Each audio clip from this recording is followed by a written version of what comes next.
Hello and welcome back to Suspended Fanimation. I am your host, Dennis Batholkus, and this is Project Blue Book, Season 1, Episode 9, Abduction. And all we have left is one episode left in the season. Because, it's, I didn't realize there was only 10 episodes. I thought it was 13 episodes for the first season, but yeah, it's only 10. So I got to find something else for Tuesday nights, which is, kind of sucky for me, but we'll find something. I don't know what as of yet, but I've got a week or two to do that. Not too bad. Welcome to everybody who's here in the chat. Well, so far I see Ghosted Obscurity. I know there's a few other people that are kind of lurking around here and there. So for those people that are lurking, spoiler alert, I am going to spoil the episode. If you haven't watched the episode, go and watch it. Come on back. This will be a video. You can comment down below in the comment section and, discuss it with us. There we go. So if this story sounds familiar, this whole episode, of course, it's based on Barney and Betty Hill from 1961, which if you stick to the end of the episode, they actually go for a little brief synopsis of what real world Hynek case they've actually used. And actually Hynek really wasn't involved with this case, with the Barney and Betty Hill case. This was more of a media case than anything else. I mean, I remember as a kid, way back when, back that long ago, but this was actually kind of a ongoing thing. It was always a big deal because no one could ever explain what happened to them and the memories and things like that. And that was roughly 10 years after all of this had happened.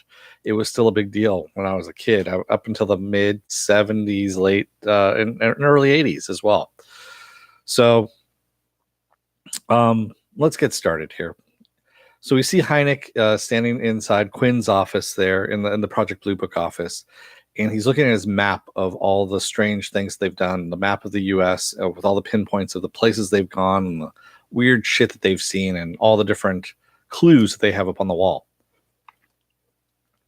His own wall of weird, if you will, taking something from Smallville there. And he's taking some stuff down, of course, and putting stuff in a little briefcase of valise there when the phone rings, and it's Mimi. And she asks why, is he still there? And he's, of course he is, because he picked up the phone. And she says, "You're having second thoughts, aren't you?" And he's like, No, I'm doing okay. And she says that she feels like they're still in danger, and that he basically needs to hurry the hell up. So he says he'll be home soon, and he hangs up and leaves a typed resignation letter on Quinn's desk. So we end up seeing Susie talking to her husband, and he suggests using Mimi to take suggestive photos, basically seduce her, take photos of it, and then use it to blackmail Hynek. Because, of course, no one wants, in the 50s, no one wants a proper wife does not have a lesbian relationship, because that would ruin everybody. And to get those kind of pictures out there would, be an embarrassment to the family. So she doesn't want to do it, of course. And,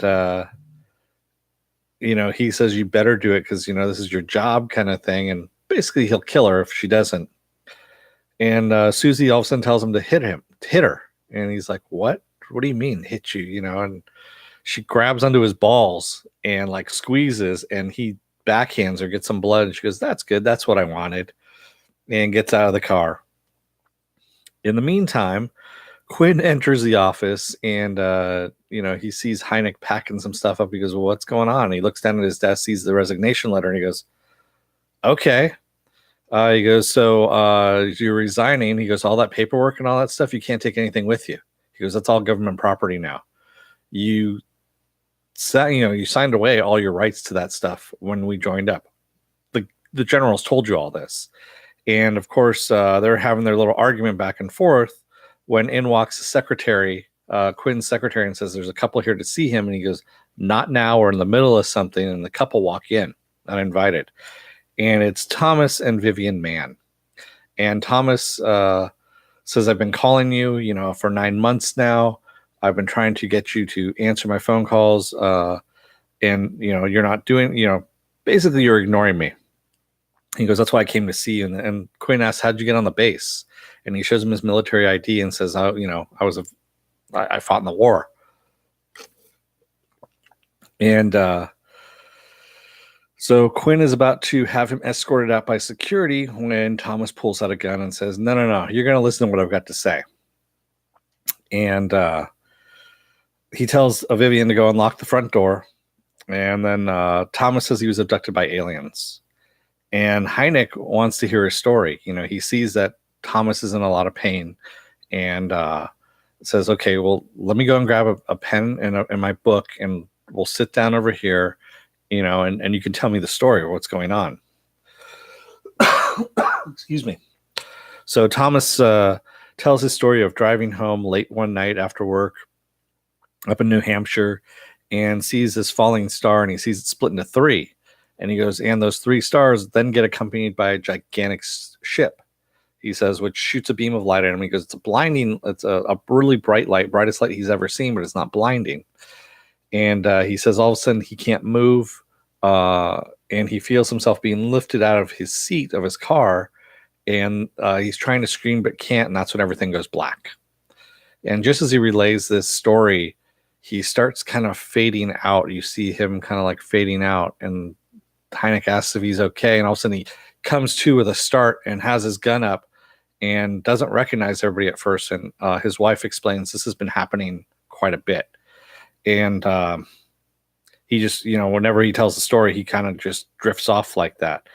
And he says the next morning when he woke up, he was 100 miles away and in his car. So he doesn't remember any of that. So yeah, it's kind of freaky at that point, right? And he says his head just felt like it was ready to explode, and he went to doctors, and doctors found nothing wrong with him. And his wife says, well, he's also been, sleepwalking and then drawing these in his sleep, and she starts showing him all these pictures. And we had seen earlier on Hynek's wall there a map of a star system, and we see this hand-drawn star map that looks strangely familiar to the one that's up on the wall. And Mimi we see is cleaning up and in the office, and when the doorbell rings, and Susie's there at the door with her bloody lip. And Mimi offers her, some help and says, "You can stay here." And Susie's like, "No, I don't think I could stay here. What would the neighbors think?" kind of thing. And she says, "Well, where's Alan at?" And she says, "Well, Alan's at work." And "Where's Joel at?" Her son. "Oh, he's over at a friend's house." And she suggests they go and get drunk, because that's what she needs right now. So Quinn ends up telling Hynek that Thomas was never contacted because he has shell shock. He's been diagnosed with shell shock. As we all know, it's PTSD is what we call it now. And that, he's got a little bit of a screw loose is what they're saying. And that's the reason why he never contacted him. Hynek ends up showing Quinn the drawing of the star system, and basically shows him using a mirror, and shows it's a mirror image of the star system excuse me, on his wall. And he tells Thomas it's this star system only from the other side, something that's impossible. We've never seen it from that side. We've only seen it from our side. And he says, I believe someone taught you, put that in your brain and taught you how to draw it. So yeah, kind of freaky at that point. So Mimi and Susie are drinking, and Mimi tells Susie, that Alan is quitting Project Blue Book because of her, which, she just starts spilling the beans. Every time Susie comes over, she gets her to talk. And I mean, just like water, she just tells everything that's going on. An MP comes to Quinn's door, finds it locked, and Quinn tells Thomas he's going to come back with someone who has keys, and they're going to figure out what the hell's going on in here. So you better hurry up with whatever you're going to do. And Thomas gets agitated because Quinn still doesn't believe him. Basically, Quinn's like, that's great that you got some drawings, you remember this stuff that happened to you. And it's just, he gets very agitated to the point where he's getting ready. He's got the gun pointing at Quinn. He's going to shoot him. And Hynek steps in and goes, whoa, whoa, whoa. You know what? I can do some hypnosis on you. Any kind of repressed memories we can bring up. We can also maybe find out what's going on with the shell shock, if it's shell shock or not. And, Quinn even acts surprised. He's like, you can do that? And he's like, yeah, someone taught that to me. In the meantime, Mimi is drunk and needs to go to the little girl's room and gets up to go to the bathroom. And Susie offers to get her a glass of water. And of course, the water that she gives her is spiked with something. She spikes it with some kind of drug. And we already know that that's going to not be good for Mimi on that one. So Hynek ends up setting up a recorder. And he puts Thomas under hypnosis. All while Vivian is outside holding the secretary and Quinn at gunpoint. And Quinn kind of questions whether or not she knows how to use a gun. He goes, is there safety on that thing? She goes, don't worry, I know how to use a gun. She goes, I grew up in New Hampshire. My husband was in the military. Which still doesn't answer the question whether or not she knows how to use a gun. Excuse me. So while under hypnosis, Thomas remembers the alien coming to the side of his car, and then it basically talking to him telepathically, telling him that everything's going to be okay, to calm down. Of course, that's what someone tells you before they stick something up your ass, a probe. And then the alien told him that basically they wanted to discover what the differences were between humans and aliens, of course. So then he starts screaming about, it's burning, and drops to the floor. Vivian runs in to go and see what's going on. And at this point, the secretary, Quinn tells the secretary to make a run for it, and she does and gets out. Vivian comes back, and Quinn grabs her. She tosses the gun down the hallway, and Thomas finally comes out of it, grabs the gun, fires into the ceiling, and tells Quinn to let her go. Otherwise, Hynek's going to be the next one to get it. Yeah. And so Thomas ends up sending Quinn and Hynek into their office. And Quinn is telling him, when she comes back, she's going to be bringing people with her. And you want to get this stuff over with as soon as possible. And Thomas knows he's got this little lump at the back of his neck. And he tells his wife that it's time to get this thing out. They have to cut it out. Because he remembers this now from the aliens. They implanted something in the back of his neck.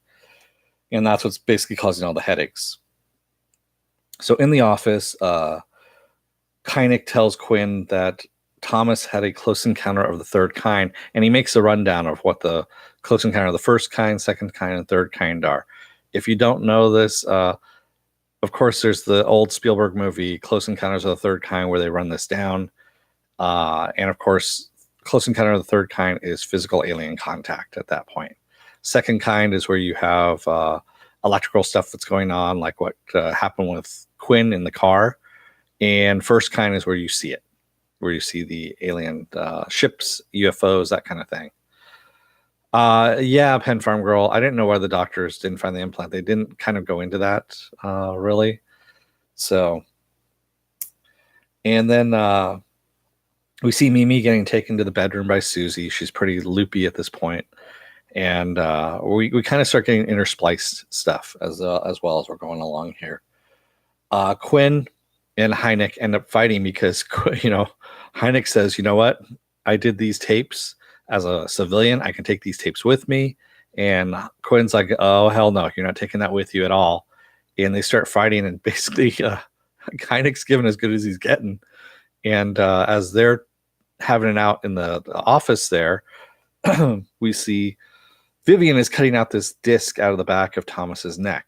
And then we also intersplice this with Mimi kind of flashing in and out of consciousness as she's being undressed by Susie, and Susie undressing and, of course, kissing Mimi. And yeah. Yeah, exactly. That point was weak. A little bit Penn Farm Girl. So Quinn and Hynek end up finishing fighting, and they're like, okay, are we done? And we see that, Quinn's got a cut over his eye, and they're like, you know what? It's kind of quiet outside. Let's go see what the hell's going on out there. And they go out there, and Vivian's pulled the little disc out of the back of his neck. And says, see, the aliens did implant something in there. So Hynek is looking at this thing, and as he's looking at it with his magnifying glass, he sees a little flash of light. And, Thomas asks him, what did you see? And he goes, nothing. It was just, I think, the flash of light, hit the disc from my magnifying glass. And then the power goes out. And after the power goes out, they think it's the disc, but then the phone starts ringing. And that's when Quinn says, yeah, that's the base commander. He's calling because this is now a hostage situation at this point. And what are you going to do, Thomas? What are you going to decide to do next? Yeah. In the meantime, Susie has called her husband, and telling him that she has the photos of her and Mimi and that she's going to go and meet him. And then Thomas ends up second guessing as to everything that's happened to him. And he says, maybe I am crazy. He goes, I don't want to get you involved. I don't want to get you arrested, is what he's saying to Vivian. And just then, as he's second guessing everything, the phone stops ringing. He goes over to go and pick it up. And he goes to stand in front of the window. And Quinn goes, get away from the window, and pushes him just as a shot hits him in the chest. I think it hit him in the shoulder or the chest. Basically, it would have been a headshot if he hadn't been pushed. Yeah. So after he's laying there on the ground and the MPs and everything come in, we see the little metal disc glowing blue. It has a little, after you see like a little electrical pulse go over the top of it. I don't know what that was supposed to signify, but that it was active or what was going on. But yes, it did glow a little bit blue. Thomas is still alive, of course, because Quinn pushed him out of the way. And Quinn ends up collecting the metal slug and then the tapes from Hynek. And says, of course, he needs both of those because he's going to go meet with the generals over in Washington, D.C. And he hands him his resignation paper and goes, by the way, he goes, you never signed this, so it's not official. He goes, but he says, I want you to, stay aboard. And he says, you make me better on this. You complete me is what he's basically said on that one. And he says he wants, Hynek to stay. He also says that it's not up to him to believe what these people, are telling him are real, if it's real or not. It's just he's supposed to be there to collect the evidence. That's all he's there for. That's all he cares about. To him, it's just a job. It's not whether or not he believes or not in this. Kind of a weird way of going about it, but sure. All right. Susie, in the meantime, meets her quote unquote husband in the car there. And he says, do you have the photos? She goes, of course. She goes, when I put my mind to it, I get what I want. And she puts his hand on her neck because I guess she's into that kind of thing. And then she puts the other hand on there and she leans into it and she kisses him. And then she says to him, now it's self-defense. Bam, bam, bam. She shoots him a couple of times and leaves him to die in the car. He's dead. Yeah, you couldn't see that one coming from a mile away. I mean, the dude kept threatening her life at every single turn. Not a good thing to do, especially when, she's an assassin as well. I mean, come on. At some point in time, she's going to get pissed off enough to just kill you. So Hynek comes home and sees the man in black standing outside his place and says, what the hell are you doing here? Don't you threaten my family, kind of thing. And he has him down on the car, basically, because his adrenaline's still running a little bit high. And the man in black says, you're in danger. Take this plane ticket. You need to get on a plane tonight. And Hynek's like, well, what's this for? He says, well, the reason why you joined Project Blue Book in the first place. Everything's going to be answered. Something big's about to go down. And he's got a plane ticket to Washington, D.C. is what we've seen. And he goes in to go and pack a bag. And Mimi's like, well, where are you? I've been waiting for you all day. And he says, I've got to leave. And she goes, where? And he doesn't tell her. And she goes, well, I thought we weren't going to keep any secrets anymore. And that's when Joel comes out of his room and, asks Dad what's going on. And Mimi covers for him and says, Dad needs to go away on a business trip. And that's it. She covers for him. And he ends up leaving on that trip. And that's where we leave off on the episode. So not the best episode, but I'm hoping for the season finale here, we actually get a little more a little more what we saw in the first couple episodes. The first couple episodes are really, really damn good. The last couple episodes have been kind of middling to average. Let's see what you guys say in the chat here. Ghosted Obscurity says, I'm really glad Vivian only had a cut into the neck instead of other more known probing locations. Yeah. Well, a lot of people... So my reading of a lot of alien abduction stuff, it's usually the shoulder, the neck. It's in weird areas underneath the, in the skull, like underneath the back of the skull back here. Where else? It's been in the arm. It's been in the leg. It's normally not anywhere in the vicinity of like the chest or the stomach or anything like that, or anywhere near the genitals or in the backside either. Not in the butt or anything. It's usually the extremities or the head, neck, and shoulders. Kind of a weird thing. Where they've been finding all these weird, different alien artifacts. So, Ghost Obscurity says he also fell for that trick twice in the same day. Yeah, true. I mean, dude, the guy was he was an idiot. We're talking about Susie's husband, if you will. And yes, Pen Farm Girl, I like Babineau in this episode as well. I know his name's not Babineau. I can't remember the actor's name, unfortunately, at the moment. But he's Babineau on iZombie, which it's in its final season, coming up here in March, actually this month, right? It's supposed to be, or April, that's right, is when it's supposed to come out, which is going to be good.